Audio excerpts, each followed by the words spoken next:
Hello and welcome. I'm Catherine Banwell, your host for today's program. Today's webinar is part of our Thrive series, and we're going to discuss the tools to help you navigate breast cancer care.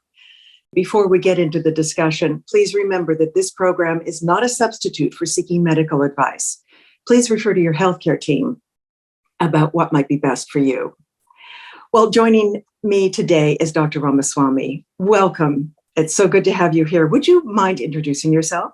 Oh, no, of course not. And thank you so much, Catherine. And I'm Dr. Ramaswamy. I'm a professor at the Ohio State University. I've been here for about 20 years as faculty. My focus of interest, what I see in the clinic, is primarily breast cancer patients. And my research is also focused on breast cancer itself, both treatment as well as prevention. I do both. I have a lab, and so I work on that to understand some of the mechanisms and biology of drug resistance as well as, prevention. Why does lack of breastfeeding or obesity, why does that increase the risk of breast cancer? So I study that. In the clinic, I am primarily interested in clinical research, so putting patients on clinical trials, both therapeutic, non-therapeutic, collecting tissues, collecting data, to understand, again, biology that's happening in the patients and what works, and improving, care and identifying new novel therapies. That's what I do. Well, thank you for taking the time out of your schedule to join us today. Anytime. I'd like to start, we start all of our Thrive series with the same question. In your experience, what does it mean to thrive with breast cancer? It's a great question. I think it's an important one because we always talk about surviving breast cancer, and that's obviously the most important thing. We all want to survive, but we all also want more than that. We don't want to just live. We want quality of life. And, I think one thing that to remember is as soon as the breast cancer diagnosis is done, it's important. It's difficult to say that you can thrive immediately. So your focus is on really getting through the treatments and making sure it's all done. So at that time, managing the toxicities and getting through the stresses of going through the treatments and surgery, radiation, etc., takes over everything else. But as you finish that off, you want to focus on what are the ways you can try to get back to the life that you had prior to breast cancer.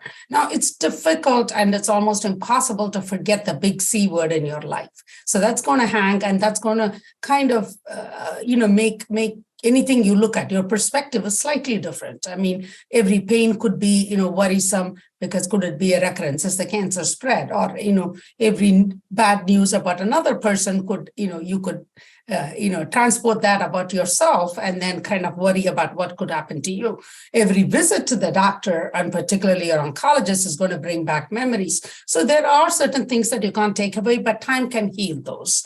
But what we talk about thriving is that you looking at factors that is going to make you and your body healthy. That is going to be exercise, being engaged in whether your work or your family work, and being joyful, and seek what brings you joy, whether it's friends, your work, or your family, and make sure you make time for that. And also eating right. And diet is an important aspect of that, not doing inflammatory diets such as highly fatty diets or meat-containing diet, but really kind of looking at your diet and your weight and your exercise, and trying to also discuss with your team about what are the symptoms you're having and how we can support you to mitigate those symptoms, and really having conversations and somebody you can confide with to both, manage your physical aspects as well as the emotional aspects, and really, kind of thriving and becoming an advocate for yourself as well as for others who have breast cancer is what I would say is truly thriving with with the diagnosis of breast cancer. And we are going to go into more in-depth discussion later as the interview goes on. But thank you so much for your perspective. Let's start with an essential piece that helps people thrive, understanding their breast cancer. First, what are the types of breast cancer?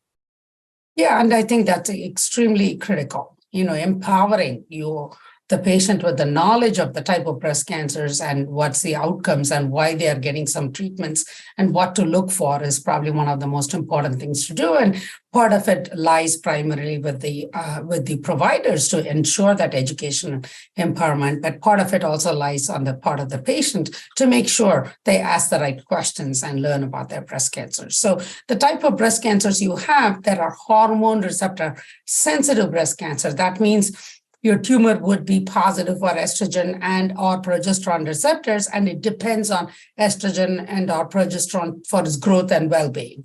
And then there is a HER2 positive breast cancer, which means the HER2 protein is high in your tumors, and that drives the cancer cells. And so it's important to understand that subtype and why we have certain treatments to improve the outcomes. And then the last one is when all those three are not that, ER, PR, and HER2. So hence the word triple negative breast cancers. These are the large subtypes of breast cancers that are based on these biomarkers, which are proteins that drive the growth of the cancer cells. There is, of course, different types of breast cancer based on histology. That is invasive ductal cancer, that's very most common. The slightly less common is the invasive lobular cancer, about 10 to 15%. But then there are also very less than 3% called metaplastic breast cancers and other types of breast cancers that could also be histological different subtypes. And it's important for you to know what type of subtype of histological or how does it look under the microscope is important for you to know as well. So these, I would say, are the most important understanding of our breast cancer subtypes, at least this much, to definitely educate the patient and patient having the understanding of their cancer. What biomarker testing is standard following a breast cancer diagnosis? So the three biomarkers that we definitely test for at this point are the estrogen receptors, progesterone receptors, and the HER2. And of course, there's also the grade that your pathologist and would grade your tumor, and grade is different from stage, and that is looking at how quickly your cells are growing. And these are the basic understanding that you should have about your cancer at this point. Dr. Ramaswamy, how is breast cancer staged? The breast cancer is usually staged by using a couple of things. One is clinical staging. So when you come in with the initial, you feel a lump and you get a mammogram. So we will stage you by understanding the size of your tumor in your breast, as well as whether we are able to palpate your lymph nodes. Second, the imaging, what we feel as a size is usually a little bit overestimate than when we look at the mammograms or the MRIs that you have, and then we'll see whether in those imagings whether your lymph nodes are looking abnormal. So we use these initially to do clinical staging. But then when you go to surgery, that's when we do the correct pathological staging, because now we know exactly your tumor size. Then they do what's called a sentinel lymph node biopsy. We don't need to take all the lymph nodes to stage your nodal status anymore. We just use this methodology during surgery to just pick out those nodes that is draining your tumor bed and whether they are positive or not. In general, as long as you don't have a very locally advanced cancer, we don't need to do staging scans to stage you for breast cancer. But in case you are, unlucky enough to, have cancer spread in those, and we do scans and you have cancer either in your bone or liver or lung, then that is a higher staging, and that's what's called the stage 4 cancer. Okay.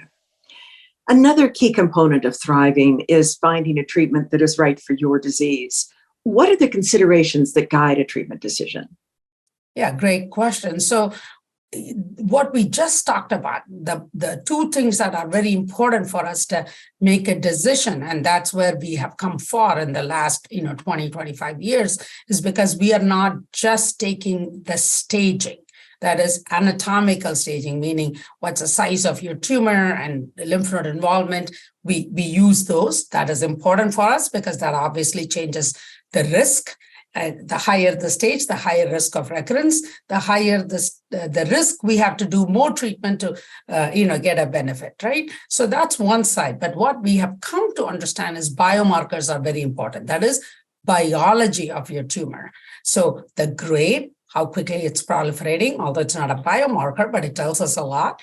And then the three important biomarkers we talked about, ER, PR, and HER2. Those all are important for us to make a decision. In addition to that, we do something called a genomic testing called Oncotype DX assay. There's also another test called Mammoprint. These are genomic testing. That is, we look at some of the genes that are up or down regulated in your tumor to decide whether you're going to benefit for something called chemotherapy or maybe just targeted therapy is enough. So these are some of the factors that we use to make a decision.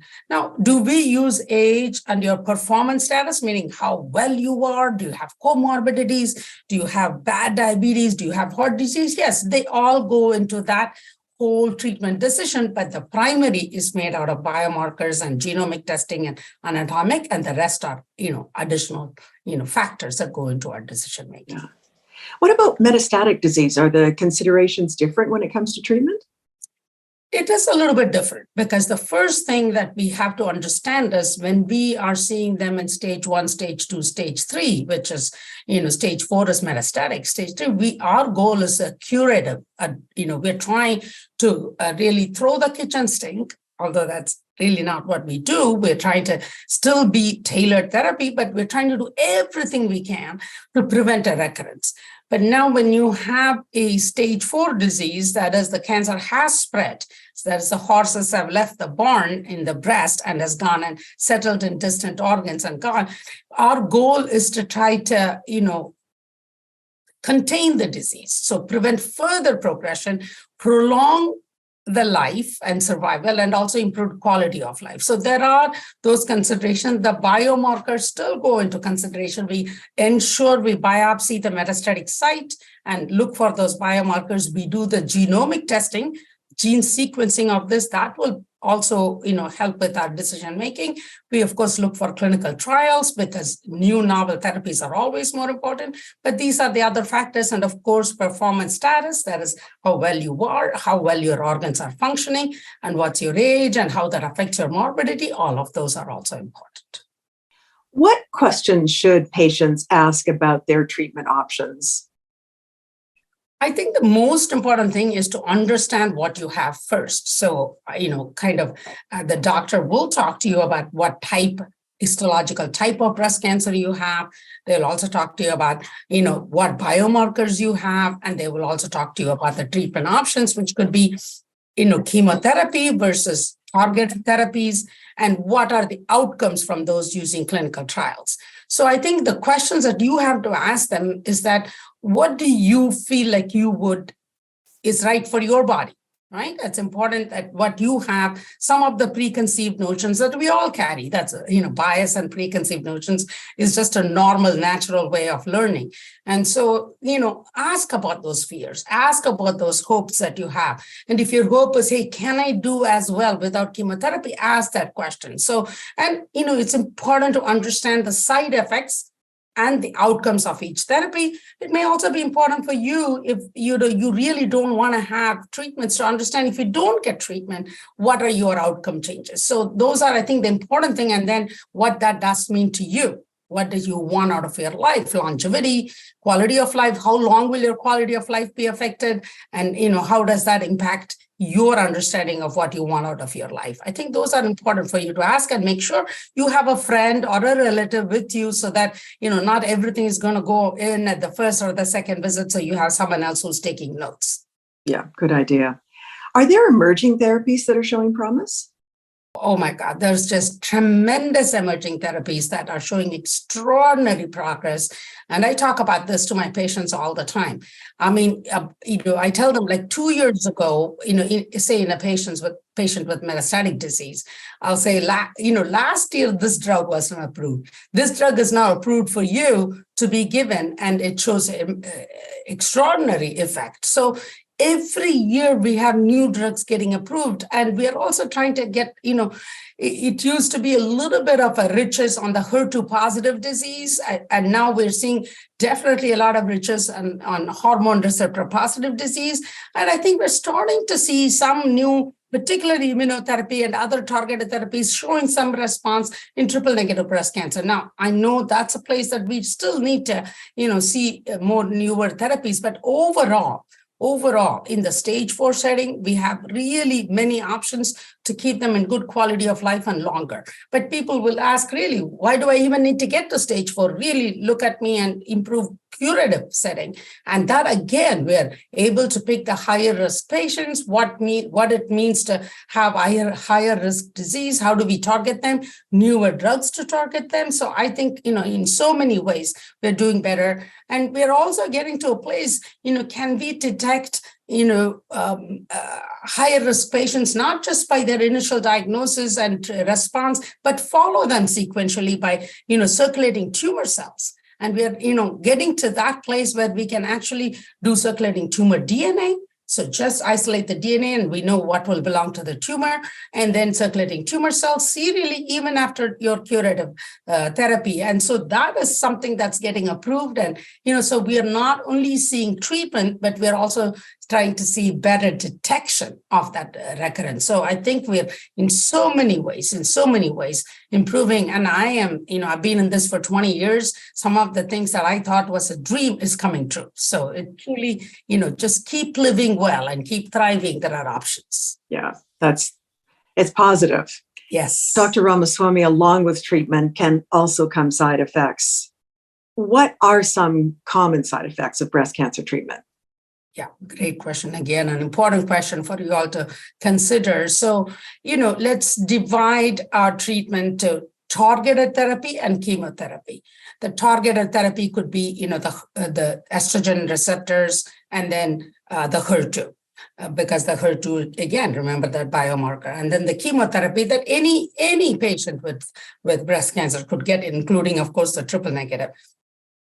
And then we'll touch base a little bit later on with the immunotherapy. So when we look at the targeted therapy with estrogen receptor, anti-estrogen receptors, of course, it's like putting you into menopause again. It's like, so you could have hot flashes, you could have some emotional lability, and you could have vaginal dryness, and sexual libido could be lower. And also you could have joint aches and pains, and your bone density could go down and cause osteopenia and osteoporosis and fractures. So those are some of the we can address all of those that we'll come to later. With the HER2 targeted therapies, one of the main things would be the heart. These can affect the heart because there are some receptors that are present there that these HER2 therapies can affect the myocardial function. So they don't cause increase in heart attacks, but just the pumping action of your heart could go down. We keep checking your heart function to help with that. And then with the chemotherapies, other than your blood counts going down, these are acute events. Those blood counts could go down, which could put you at a higher risk for infections. Again, some of the heart chemotherapies can affect the heart, so we'll keep an eye on that. And of course, fatigue that comes with all of these treatments that can happen. But some of those chronic things that can happen is also neuropathy. So tingling, numbness in your hands and feet, even sometimes pain in your hands and feet. And then this can stay on for a little bit longer and can cause some trouble buttoning your shirt or playing the piano or putting your earrings. So it can affect your daily quality of life and cause pain. The other important thing, which we do have now an option, is also hair loss. I know that is something it is so hard for women to lose hair, and the consequence of being identified differently and not having that when you look at the mirror, it's a constant reminder. So we do have something called a scalp cooling that you could take an option and discuss with your doctors whether how helpful that will be for your type of chemotherapy, and whether you could use it and you can about 60% of the time not lose all your hair and need a wig. So that is something that you can address. So broadly, these are the issues that can happen. Again, this is very broad. Depending on your treatment, you still need to talk to your doctors. How can some of these side effects be managed? So the key thing is first thing that, I want to advise all our patients is that be vocal about your side effects, okay? Sometimes we all think, okay, they did tell me I'm supposed to have all the side effects. I just need to keep quiet about it. That's not what is important. And I think I did miss mentioning, GI tract changes like nausea, vomiting, or diarrhea. Again, you think, oh, this is all part of all chemotherapy. I just need to keep quiet. No, that's not the case, because we actually give you anti-nausea medications before the chemotherapy. So if it's not effective, you need to have to tell your doctors, okay, this time I had a couple of sensation of nausea, but no vomiting, or no, I was vomiting a lot. Whatever it is, even if you had just nausea, it's important to tell your doctors. If it's diarrhea, you need to tell them. We do give you some medications, but if it's not working, you need to tell them. And again, we always underplay the issues with, sexual side effects because, I don't want to talk about that. I mean, it's not important. No, it is important. It's important for your intimacy. It's important for your life. And it's important for you to speak because there are supportive care therapies that we can provide. Neuropathy, again, I think your doctors will always ask you, but being vocal about it, being honest about it, and talking about it is important. So again, fatigue. They are going to talk to you about exercise because exercise does overcome that fatigue. But if you're not able to do it, again, it's honest to say, no, but I didn't do what you said last time. So don't feel bad about it. And there could be other ways we can improve your fatigue too. So again, sharing those, side effects is important. And we can address all of these side effects. Now, I'm not saying the minute we address these side effects, it's all going to go away completely, but they can get better. And, it's important for you to talk about it and get those supportive care measures. Yeah. Thank you for that. It's really helpful. And it actually leads us into the next topic. Coping with emotions that come along with a breast cancer diagnosis, such as anxiety and depression, can be challenging. Why is it important to share emotional concerns with your healthcare team? Yeah. So I think, one of the things that the breast cancer patients, I would say all cancer patients, I'll be honest, or any kind of chronic illness, fearful illness. And I think what hurts them most is how isolating the journey is. Because despite having very close family and, they might have full trust in their providers, at the end of the day, those fears, those sorrow of potential, mortality and all the side effects has to be gone through them. They've got to go through that. And then, validating their anxiety, validating their fears, validating their symptoms is so important. So that's why, telling your patient, I understand. Whatever it is you're going through an isolating journey, it's hard. And I validate all your, concerns that you have. We can't really compare apples to apples here, like patient to patient, because we all have an inherent approach to a critical problem. And this is a critical problem that comes into your life. And whatever that approach is how you're going to approach this. So there's no right or wrong, and how she copes and he copes. And sometimes family does that. And sometimes your own friends do that. Like, oh, it's okay, but see, she did well, and see how she's coping. It doesn't help. I think, so educating the family as well to say, or the spouse particularly, validate their concerns, give validation and acknowledge their concerns, and then say something positive to help them move forward. And I think these are important. And I think what I tell my patient is that I will never know what you're going through if you don't share it with me. And this would be both emotional and your physical. And okay, I can pick some of it with your body language, but I can't really pick the depth of the problems, and we can't address how to find solutions. The third point that's important is there are solutions for this. It's not like they're going to get better completely, but we can help you. We can help you whether it's emotional anxiety symptoms. We can find, peer group that could help. We can find social counseling that can help. We can also help with actual treatment and medications that helps with depression and anxiety that you can manage better. And we can help you with your sleep, because sleep is so important. And, when you're sleeping is when you start worrying about many things. And the same way with all your other physical side effects, there are some things that we can do. We're never going to say, well, I'll put up with this. You just have to go through this, get better. We never say that. We will try to address it in some way. Now, I do understand the limitations of what we can do, and it doesn't always get better to everybody. But if you don't tell us, we can't even try. So it's so important to share. And sometimes sharing all this reduces the burden on you. So, and I think that's important as well. So. Dr. Ramaswamy, before we move on to answering questions from our breast cancer community, I'd like to touch upon the concept of shared decision-making. In your mind, what does that mean? So it is a concept that has come more lately, in our lives. Even as I started, we didn't, not that we didn't do it, we didn't give it a name. I think now giving it a name always helps because we always think about it and make sure we're doing it. I think the shared decision-making is important on two levels. Sometimes we do have treatment options that are very similar, like as far as outcomes.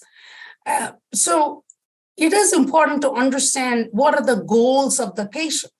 Is it that even if it's a 0.5% increasing their cure rate, is that their goal? Or, really looking at the benefits versus the risks and versus side effects and, trying to reduce the side effects and quality of life. So I think those kind of things, this will never be addressed if you don't understand our patient and give them an opportunity to speak out what they want. So I think, and this happens in every aspect of their journey, right? So it is important, even if they say, sometimes they'll talk about sexual side effects and, we talk about it and, we offer some clinics and they might say, what, at this point, I think I know you've shared me certain ways. Let me try it. And then I'll tell you when. So everything is the shared decision-making because that's when we have the highest chance of compliance, and a sense of feeling that they're being heard and we're in this together.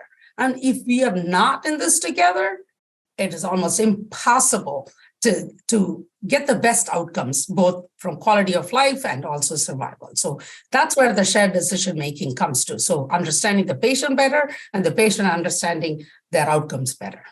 Yeah. Well, let's get to a few audience questions that we received before the program. Rebecca writes, I have skin itching as a side effect of my treatment. Is there anything that could be done to help? So it depends. It depends on what she's on. And I'm going to assume maybe possibly like Herceptin, Perjeta, which are anti-HER2 therapies. They can cause skin itching because they also get it for a year. So I think the most important thing is, of course, discussing with your provider, because is it one of these drugs that you're on? Sometimes if it doesn't get better with some of the first things that we do is make sure you don't have dry skin, that you're ensuring that you're putting a lot of moisturizers and addressing those, whereas your skin itching, is there a rash associated with it? And so we kind of look at all of that. And we can also give you some anti-itch medications if your itching is more at night, when we all go to sleep, so we can do that. And if it's still there, then your provider can look at the pros and cons of, is this drug causing it? And is it worth pursuing it despite your itching, or taking it off so that you can improve quality of life? So I think the most important thing is to make sure you talk to your doctor, and then they look at all of the others, the extent of your itching, the timing of your itching, and is there a rash, and then see whether the drug is causing and decide about holding or not holding the drug. Okay, good advice. Susan wants to know, have there been any advances in imaging or screening for a recurrence? And can anything be done to help prevent a recurrence? So let me answer the first question. So, we have done clinical trials where patients got imaging, that meaning CT scans, even if they don't have symptoms every 4 months, as opposed to the other group had only scans when they got symptoms. And we looked at two outcomes. One is, are they surviving longer? Because that is, of course, our primary goal. But actually, the secondary goal was, is their quality of life better? No. Many of us knew that survival is not going to improve because we understand this disease. So it did not. The two groups did not have any difference in survival. But we were very surprised to see even the quality of life was not improved. That's because every time you have a scan, there's a lot of anxiety what you're going to say.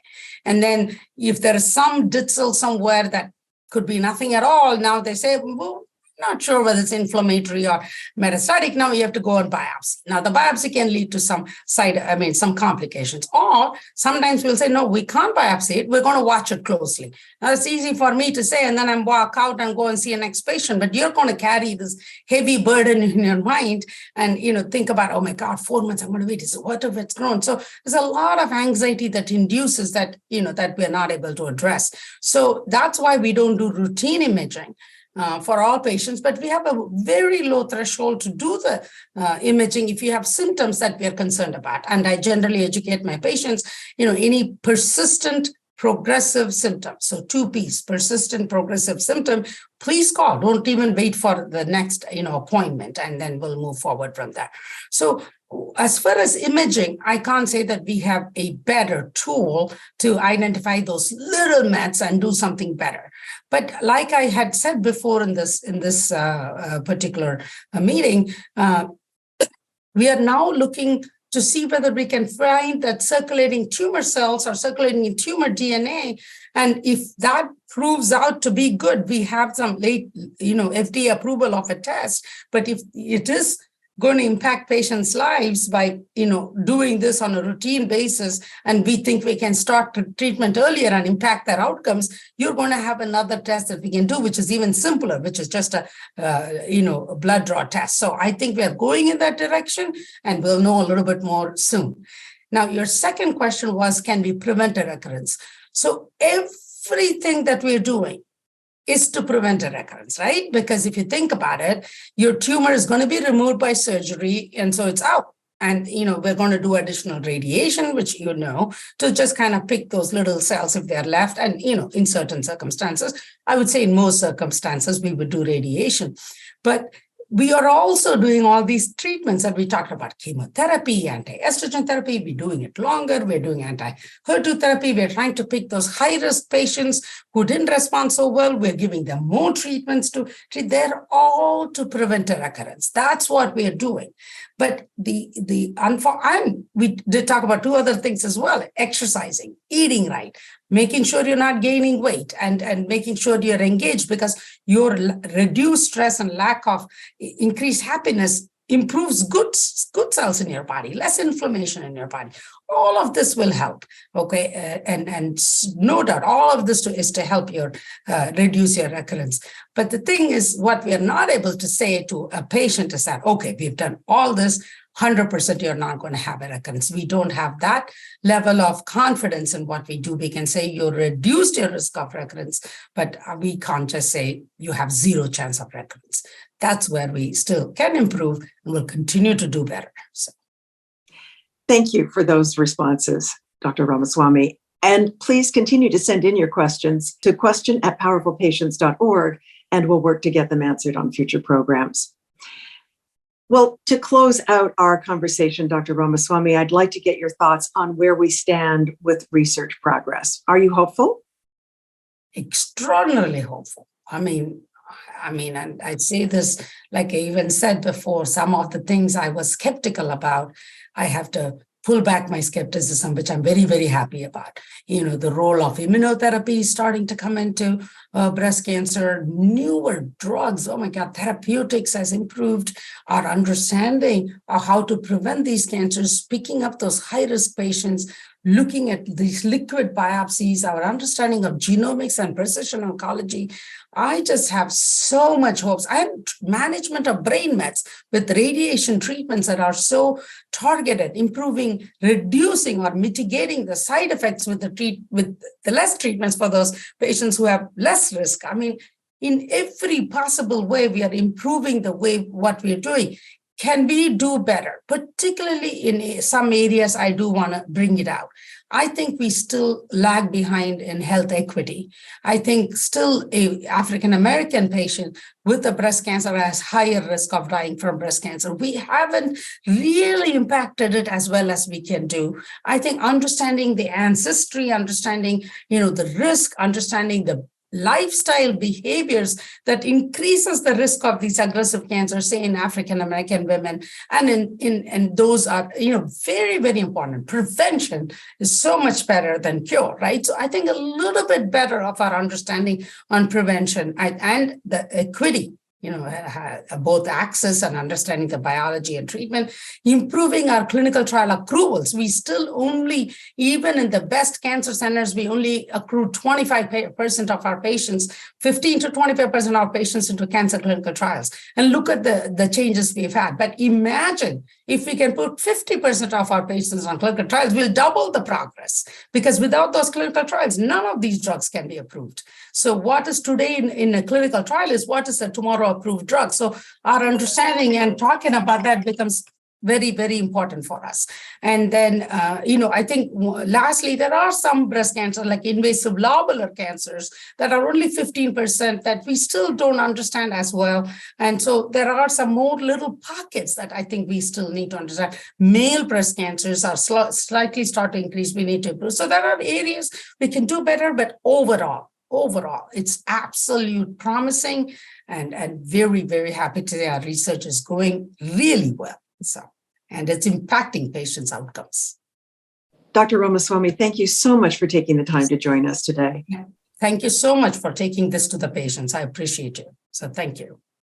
And thank you to all of our partners. To learn more about breast cancer and to access tools to help you become a proactive patient, visit powerfulpatients.org. I'm Catherine Banwell. Thanks for being with us today.